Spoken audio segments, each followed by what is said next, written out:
Pour découvrir les principaux sites de Katmandou et de ses alentours, je vous invite à me suivre.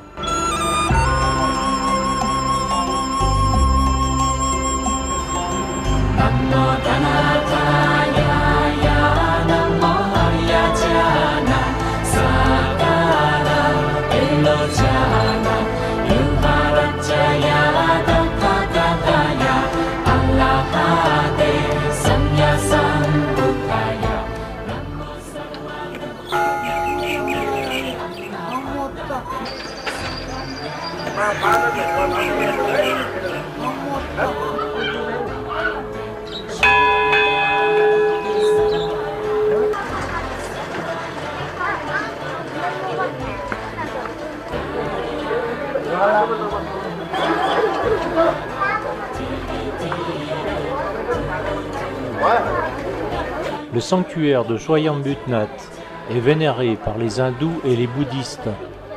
Ils y pratiquent leur religion avec une grande ferveur. Des centaines de moulins à prière sont à la disposition des pèlerins. Ils contiennent les mantras sacrés, dont le texte sera déroulé, tout comme le vent fait flotter les bannières de prière.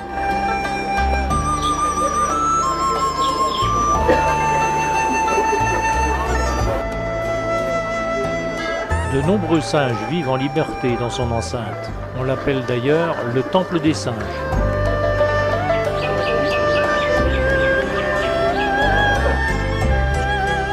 Visitons maintenant le temple Ariti Devi, qui se situe sur le site de Swayambhutnath, et participons à la prière des moines bouddhistes.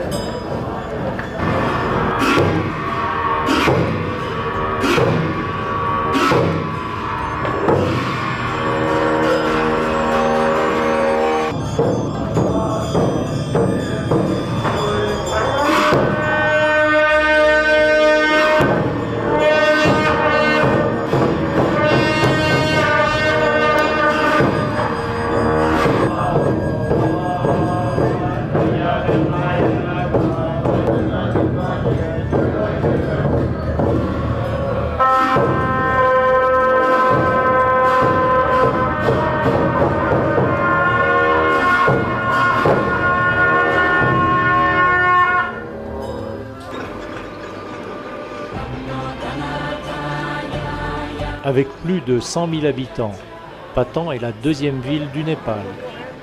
Elle s'appelait autrefois la Cité de Beauté. Le vieux palais royal est un bijou d'architecture médiévale. Devant lui, la place d'Urbasquare, pavée de briques et entourée de plusieurs temples aux sculptures de bois et qui forment un musée absolument unique de l'art névois.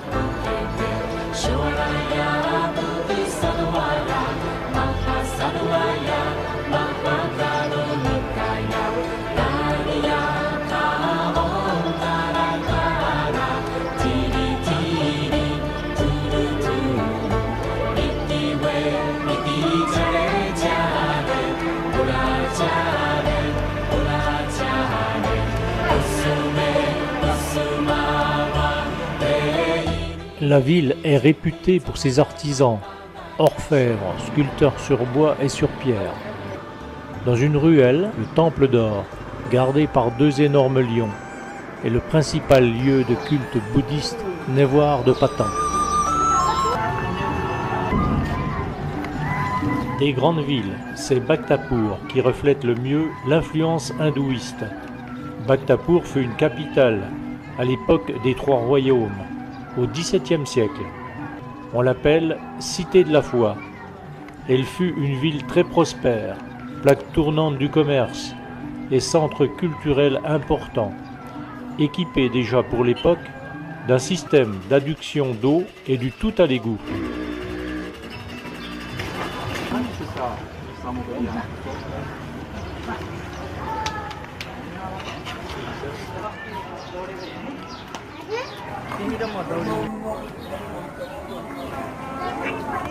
Traversons le marché aux fruits et légumes.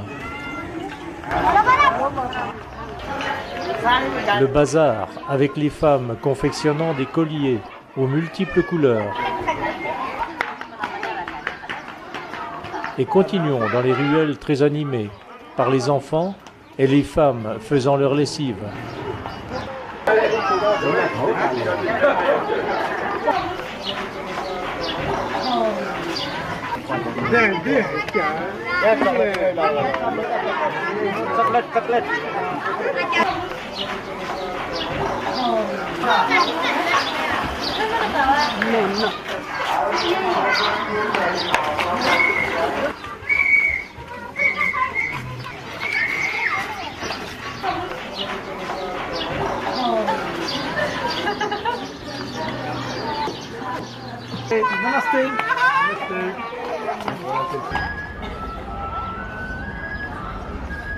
Sur la place Tomadi Tol, le temple tout en bois sculpté, dédié à la déesse Bérave.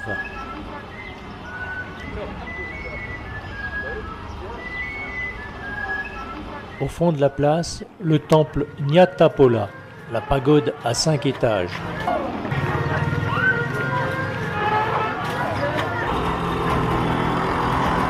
L'industrie artisanale fabrique surtout des produits de première nécessité, des tissus et surtout des poteries.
En arrivant au grand stupa de Boudhnath, nous constatons que l'endroit est régulièrement envahi par une foule de croyants venus faire leur dévotion.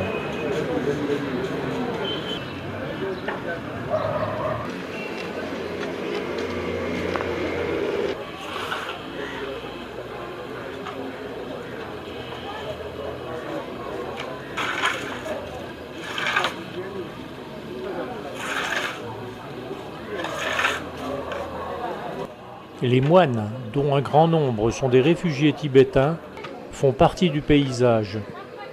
Plusieurs gompas existent autour du temple.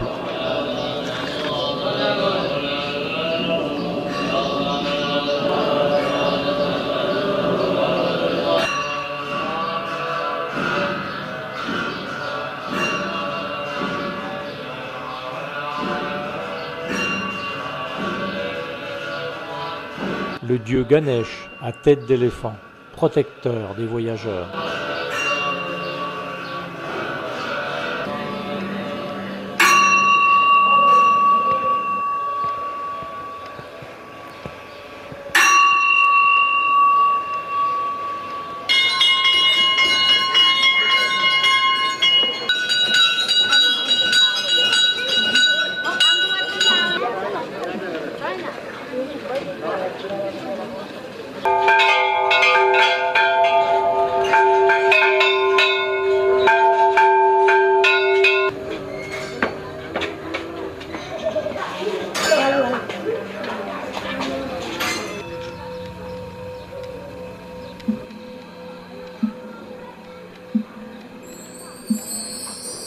Ce temple bouddhiste tibétain possède le plus large stupa du monde.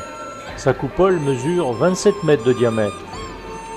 Les yeux peints sur les 4 faces du stupa sont ceux de Bouddha. Les nombreux drapeaux de prière flottent au vent.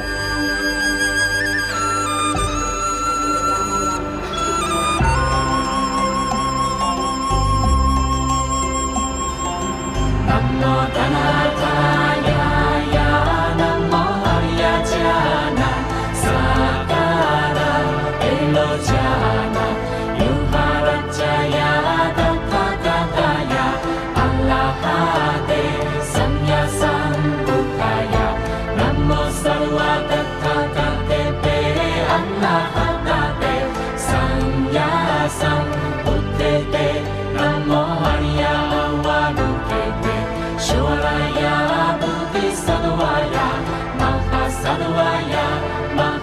Au bord de la rivière sacrée Bagmati, Pashupatina est un lieu de crémation qui pour nous Européens attire beaucoup notre regard. Mais pour les Népalais sont des rites non empreints de tristesse, mais au contraire libérateurs de l'enveloppe charnelle.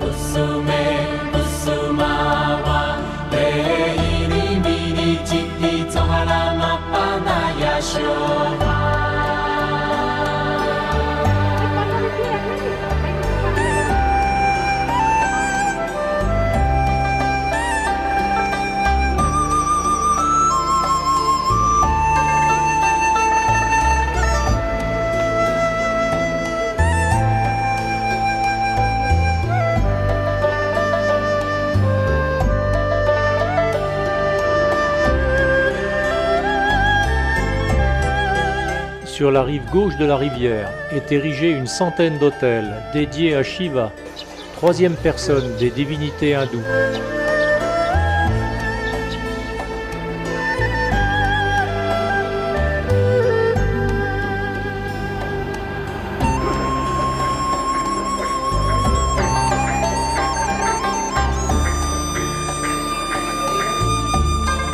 Des offrandes de lait, de fruits et de fleurs aux dieux et défunts se font sur les marches qui mènent de la rivière au temple hindouiste.